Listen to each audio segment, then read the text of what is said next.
नमस्कार दोस्तों, स्वागत है आपका हमारे YouTube चैनल देव आस्था सीक्रेट्स में।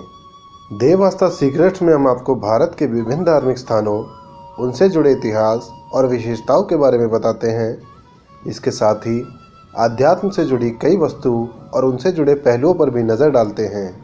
इसी क्रम को आगे बढ़ाते हुए इस वीडियो में आज हम जानेंगे ऐसी ही एक और चीज़ के बारे में जो आदिकाल से ही देव आदिदेव महादेव को बेहद प्रिय है। इससे पहले कि हम आगे बढ़ें, आप हमारे चैनल को सब्सक्राइब कर लीजिए और नीचे दिए गए बेल आइकन को भी प्रेस कीजिए, जिससे आपको हर नई वीडियो की नोटिफिकेशन मिलती रहे। तो आज हम बात करेंगे पवित्र श्रवण मास की। पौराणिक मान्यता के अनुसार श्रवण महीने को देवों के देव महादेव भगवान शंकर का महीना माना जाता है।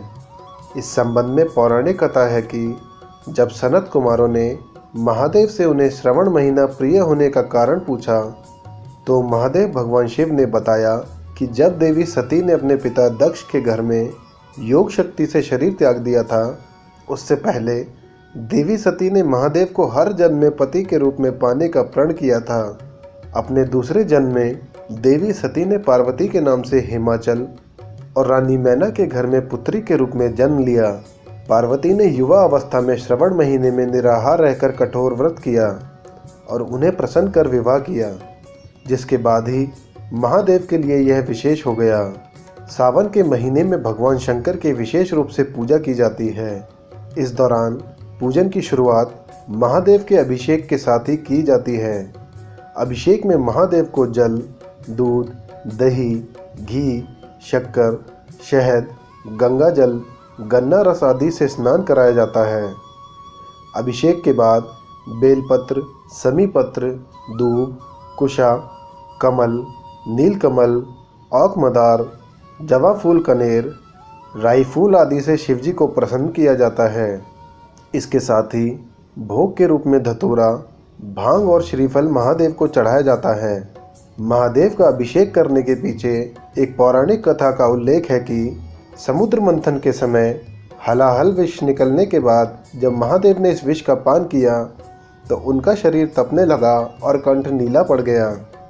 उनकी दशा देखकर सभी देवी देवता भयभीत हो जाते हैं और उन्हें होश में लाने के लिए और उनके शरीर का ताप कम करने हेतु जो चीज़ें उपलब्ध थी उनसे महादेव को स्नान कराया। इसके बाद से ही जल से लेकर तमाम उन चीज़ों से महादेव का अभिषेक किया जाता है। भगवान शिव को भक्त प्रसन्न करने के लिए बेलपत्र और समीपत्र भी चढ़ाते हैं।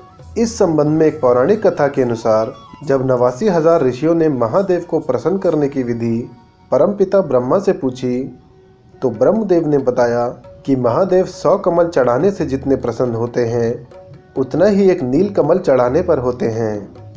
ऐसे ही 1000 नील कमल के बराबर एक बेलपत्र और 1000 बेलपत्र चढ़ाने के फल के बराबर एक समीपत्र का महत्व होता है। बेलपत्र महादेव को प्रसन्न करने का सुलभ माध्यम है। बेलपत्र के महत्व की एक पौराणिक कथा के अनुसार एक भील नाम का डाकू परिवार का पालन पोषण करने के लिए लोगों को लूटा करता था। श्रवण महीने में एक दिन डाकू जंगल में राहगीरों को लूटने के इरादे से गया।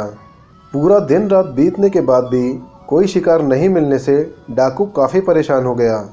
इस दौरान डाकू जिस पेड़ पर छुपकर बैठा था वह बेल का पेड़ था और परेशान डाकू पेड़ से पत्तों को तोड़कर नीचे फेंक रहा था। डाकू के सामने अचानक महादेव प्रकट हुए और वरदान मांगने को कहा। अचानक हुई शिव कृपा जानने पर डाकू को पता चला कि जहां वो बेलपत्र फेंक रहा था उसके नीचे शिवलिंग स्थापित है। इसके बाद से बेलपत्र का महत्व और बढ़ गया। अब बात करते हैं सावन महीने में व्रत कैसे किया जाए। यूँ तो सावन सोमवार के व्रत की कई जगहों पर कई तरह से व्याख्या की गई है, लेकिन स्कंद पुराण के अनुसार भगवान शिव को प्रसन्न करने के लिए सावन सोमवार के दिन एक समय भोजन करने का प्रण लेना चाहिए। इस दिन भगवान शंकर के साथ माँ पार्वती को भी पुष्प, धूप, दीप और जल से पूजा करनी चाहिए। अब जानते हैं सावन में पूजा की विधि के बारे में। सबसे पहले जल्दी उठ जाएं और स्नान आदि से निवृत्त होने के बाद साफ वस्त्र धारण करें।